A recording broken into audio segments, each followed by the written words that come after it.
Hello viewers, this is Papri. Welcome back to my kitchen. আজকের পর্বে থাকছে লইট্টা মাছ ভুনার খুবই সহজ সরল একটি রেসিপি। আশা করছি আপনাদের ভালো লাগবে। প্রথমে আমি লইট্টা মাছগুলিকে ছোট ছোট করে টুকরো করে কেটে খুব ভালো করে ধুয়ে পরিষ্কার করে নিয়েছি। এখন এতে লবণ হলুদ মাখিয়ে কিছুক্ষণ রেখে দিব। এদিকে কড়াইটাও চুলায় বসিয়ে দিয়েছি, তেলটা গরম হয়ে এসেছে। এখন এর মধ্যে দিয়ে দিয়েছি পেঁয়াজ কুচি। পেঁয়াজ কুচিগুলিকে একদম লাল লাল করে সুন্দর করে ভেজে নিচ্ছি। পেঁয়াজগুলি এরকম ব্রাউন হয়ে আসলে এর মধ্যে দিয়ে দিয়েছি পেঁয়াজ বাটা ও মরিচ বাটা। পেঁয়াজ ও মরিচ বাটাটাকেও কিছুক্ষণ এইভাবে নেড়ে চেড়ে কাঁচা গন্ধটা দূর হয়ে আসা পর্যন্ত অপেক্ষা করব।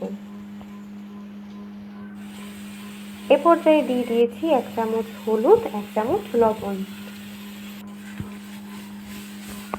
আবারও সব কিছুকে নেড়ে চেড়ে খুব ভালো করে মিশিয়ে নিচ্ছি। মশলাটাকে খুব ভালো করে কষিয়ে নিব যতক্ষণ পর্যন্ত না মশলা থেকে তেলটা একদম ছেড়ে আসছে। কড়াই থেকে সম্পূর্ণ মশলাটা ছেড়ে আসছে, এতে বোঝা যাচ্ছে মশলাটা খুব ভালো করে কষানো হয়ে গেছে।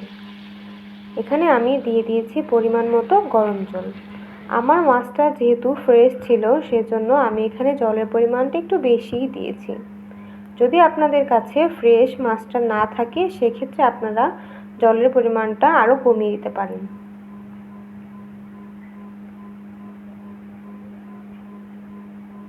মাছটা ফ্রেশ না হলে বেশি ঝোল থাকলে মাছের স্বাদটা ভালো লাগে না।